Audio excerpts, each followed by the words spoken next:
भांडूपचा भोंगा आज दिल्लीवरनं पुन्हा एकदा कर्कश आवाजामध्ये वाजला। राष्ट्रवादी काँग्रेस पक्षाचे राष्ट्रीय कार्याध्यक्ष राज्यसभेतील आमचे नेते खासदार प्रफुल्लभाई पटेल यांनी काल वक्फ बोर्डाच्या विधेयकावर भाषण करताना शिवसेनेचं जाज्वल्य असं हिंदुत्व जे शिवसेना प्रमुख वंदनीय बाळासाहेब ठाकरेंच्या वेळेला जे होतं याची त्यांना आठवण करून दिली आणि त्याच्या मिरच्या त्यांना इतक्या झोंबल्या की आज हा भोंगा दिल्लीवरनं अत्यंत कर्कश आणि खालच्या पातळीवरनं वाजला। शिवसेनेचं हिंदुत्व घर से को हम हिंदू है आणि वंदनीय बाळासाहेब ठाकरेंनी ज्या वेळेला बाबरी मस्जिद पाडलं गेलं त्यावेळेला ते शिवसैनिकांनी पाडलं असेल तर मला त्यांचा अभिमान आहे।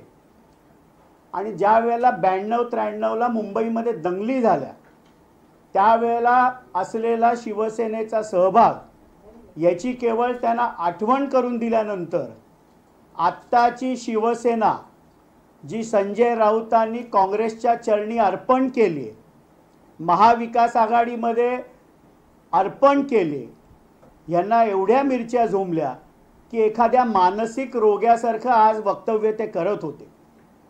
खरं तर ज्या प्रकारच्या शब्दांचा त्यांनी प्रयोग केला ते शब्द आम्ही देखील बोलू शकतो। मग संजय राऊतांना काँग्रेसचं सर्टिफाईड डॅश डॅश डॅश किंवा सिल्वर ओकचा सर्टिफाईड डॅश डॅश डॅश हे आम्ही देखील बोलू शकतो, पण आमच्यावर ते संस्कार नाहीत। लोकसभा असेल किंवा राज्यसभा असेल, ज्या गोंधळलेल्या परिस्थितीमध्ये शिवसेनेच्या दोन्ही सभागृहांमध्ये भाषणं झाली याच्यावरनं निराशेच्या आणि पराभवाच्या वैफल्यातनं रोज पक्ष सोडून जे शिवसैनिक शिवसेना पक्षप्रमुख उद्धव ठाकरे यांच्या नेतृत्वावरचा विश्वास जो कमी होतोय हा अधिक कसा बळकट होईल हा जर संजय राऊतांनी विचार केला तर ते अधिक योग्य राहील। पण संजय राऊतांना एवढीच विनंती आहे की पत्रावाला चाळीची आज आता लॉटरी निघते आणि ज्या आरोपामध्ये ईडीमध्ये 8-9 महिने जेलस्वारी ज्यांची झाली यांनी बोलताना ताळतम्य बाळगावं। राष्ट्रवादी काँग्रेस पक्षाचे आमचे राष्ट्रीय अध्यक्ष राज्याचे उपमुख्यमंत्री माननीय अजितदादा पवार साहेब असतील, आमचे राष्ट्रीय कार्याध्यक्ष खासदार प्रफुल्लभाई पटेल असतील, यांच्याबद्दल ताळतम्य बाळगून त्यांनी बोलावं।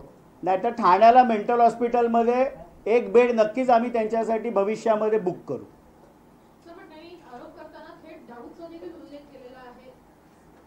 आरोप करणं खूप सोपं आहे। कुठेही माननीय प्रफुल्लभाई पटेलांवर अशा प्रकारच्या साधी चौकशी देखील कधी लागली नाही आणि म्हणूनच मी म्हणालो ना की जे स्वतः ईडीच्या मुळे जेलची वारी करून आले, पात्रावाळा चाळ असेल, ज्यांना जेलमध्ये जाऊन बेलवर ते बाहेर आले, यांनी उगाचच वायफळ आरोप करू नयेत। प्रश्न असा उपस्थित होतो की तुम्ही तटकरे हे कुठल्या लोकसभेमध्ये कुठले भाष्य करताना दिसत नाही आहेत वक्फ बोर्डवर, प्रफुल्ल पटेल समर्थन करतात, अजितदादा वेगवेगळ्या ठिकाणी मुस्लिमांसाठी इफ्तार पार्ट्या ठेवतात, तिथं मुसलमानांची वेगळी भूमिका मांडतात, याच्यामुळे पार्टी संभ्रम परिस्थिती असते। राष्ट्रवादी काँग्रेस पार्टीमध्ये कुठलीही संभ्रमाची परिस्थिती नाही।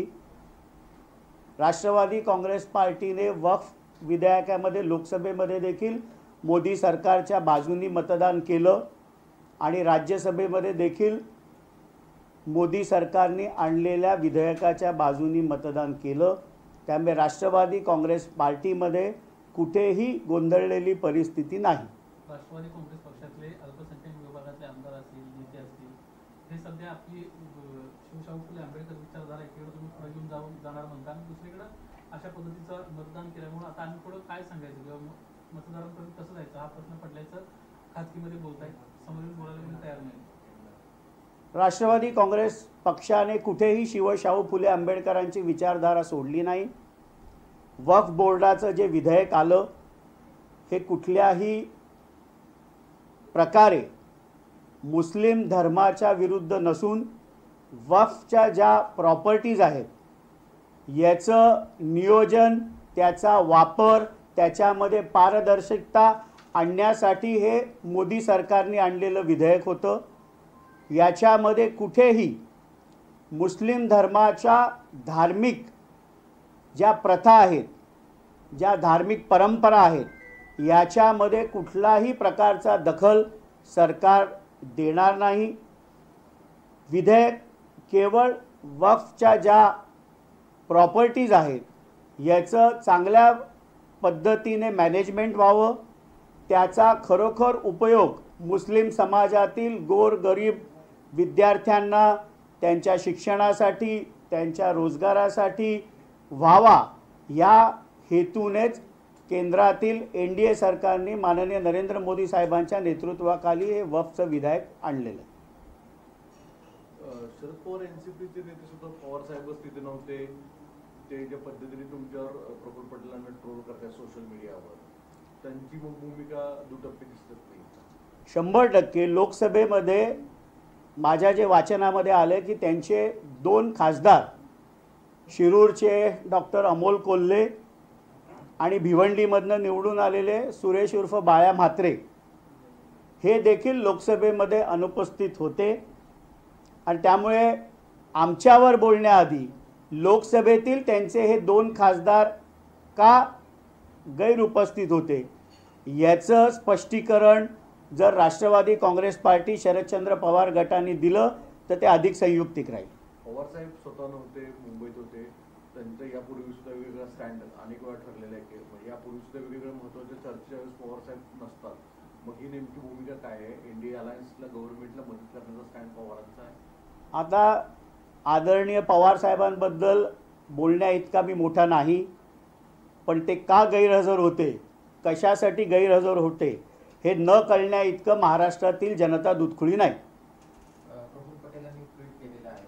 त्यांनी संजय राऊतांना म्हटलेलं आहे की माझ्या चारित्र्यावर आणि इतिहासावर बोलण्याची आपण पवार साहेबांकडून माहिती घ्यायला हवी होती, असं म्हणण्याचं नेमकं. मी सांगितलं ना की काल 2च वाक्य जी आदरणीय प्रफुल्ल भाई पटेल साहेबांनी राज्यसभेमध्ये जशी संजय राऊतांची एंट्री झाली आणि आपल्या भारतीय संस्कृतीप्रमाणे त्यांना नमस्कार करून ती वाक्य बोलली, त्याच्या मिरच्या एवढ्या त्यांना झोंबल्या की आदरणीय प्रफुल्ल पटेल साहेबांचं योगदान मग ते काँग्रेसमध्ये असताना असेल, राष्ट्रवादी काँग्रेस पक्षामध्ये असेल किंवा आत्ताची राष्ट्रवादी काँग्रेस पार्टी अजित पवार साहेबांच्या नेतृत्वाखालीमध्ये असेल, अनेक वर्ष त्यांनी संसदेमध्ये संसदपटू म्हणून काम केलं आहे. अनेक वर्ष त्यांनी मनमोहन सिंग साहेबांच्या कॅबिनेटमध्ये कॅबिनेट मंत्री म्हणून काम केलं आहे.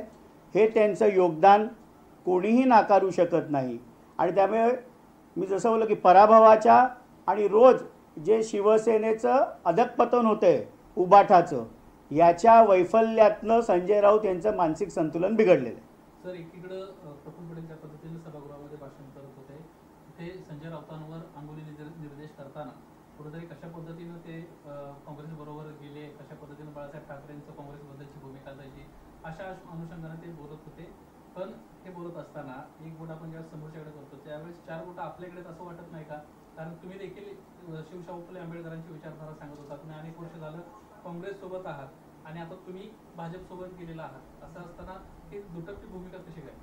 राष्ट्रवादींनी आपली भूमिका दोन्ही सभागृहांमध्ये विधेयकाच्या बाजूनी मतदान करून स्पष्ट केली.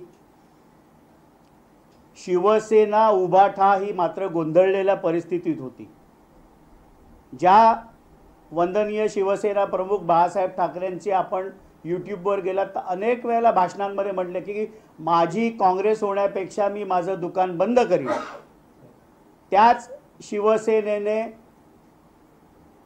महाविकास आघाडीमध्ये काँग्रेस असेल, राष्ट्रवादी काँग्रेस पार्टी असेल, यांच्याबरोबर निवडणुकीमध्ये भारतीय जनता पार्टीबरोबर युती असताना देखील केवळ मुख्यमंत्री पदाच्या लालचे पायी महाविकास आघाडीचं गठन झालं, ज्या वेळेला शिवसेनेमध्ये तत्कालीन शिवसेनेचे नेते मुख्यमंत्री माजी एकनाथरावजी शिंदे यांनी बंड केलं, त्यावेळेला वंदनीय शिवसेना प्रमुखांचं हिंदुत्व, धर्मवीर आनंद दिघे साहेबांची शिकवण ही शिवसेना विसरत जाऊन शिवसेनेचं काँग्रेसीकरण ज्या संजय राऊतांमुळे होतंय त्यांच्यामुळेच शिवसेनेचे आज ही परिस्थिती उद्भवलेली.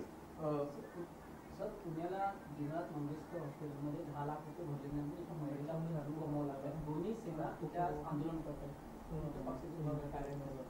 माझी माननीय सार्वजनिक आरोग्य मंत्री प्रकाश आंबेडकर साहेबांना आमच्या पक्षातर्फे विनंती आहे की शासन स्तरावर चौकशी नेमून याची चौकशी झाली पाहिजे.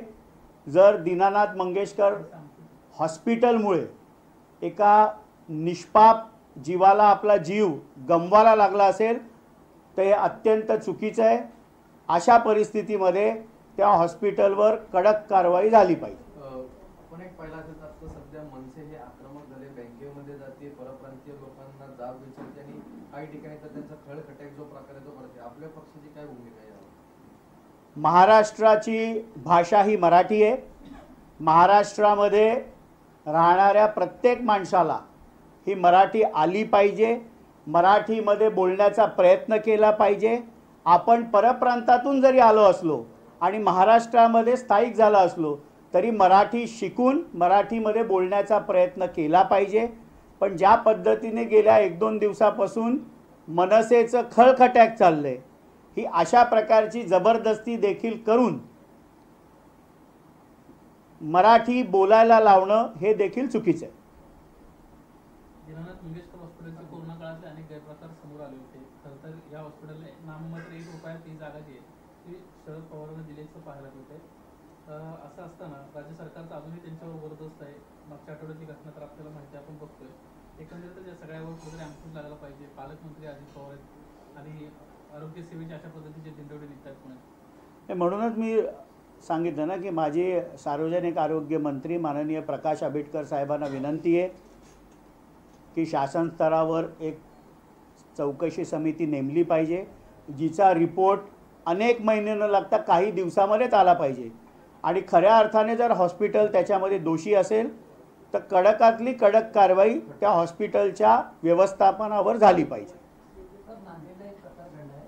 ट्रॅक्टरमध्ये 8 जण त्या विहिरीत ट्रॅक्टर विहिरीत पडला, 8 जण त्यांनी बुडालेले आहेत आणि ते भूल गावचे असं माहिती मिळते. काय बोलायचं? जी काही नांदेडची घटना मी काही बघितलेली नाही. आपण जी मला सांगता ही दुर्दैवी आहे. शेवटी एकही प्राण गमवणं हे चांगलं नाही. नक्की काय नांदेडला कशा प्रकारे ती दुर्घटना झाली याची मी अधिक माहिती घेईन.